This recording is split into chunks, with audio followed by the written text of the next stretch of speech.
Jail খাটার অভিজ্ঞতা নিতেই ফুল বিক্রেতার শিশুকে ছুরিকাঘাতে হত্যা, লাশ ফেলে দেয় পরিত্যক্ত বাড়ির ময়লার স্তূপে। নারায়ণগঞ্জের ফতুল্লার এই ঘটনায় কিশোর গ্যাংয়ের ৬ সদস্যকে হেফাজতে নেয়ার পর ব্রিফিংয়ে এই তথ্য জানিয়েছে পুলিশ।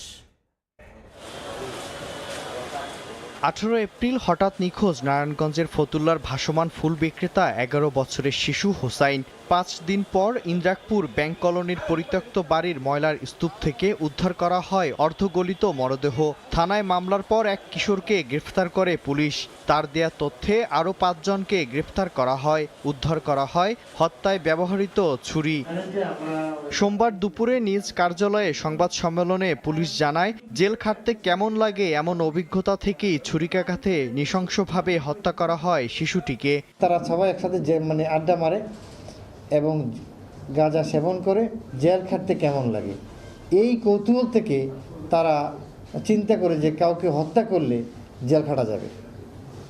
তো সেই প্রেক্ষিতেই তারা এই শিশু হোসেনকে বেছে নেয় এবং এই হত্যার একটা নির্মম হত্যার তারা সংঘটন করে।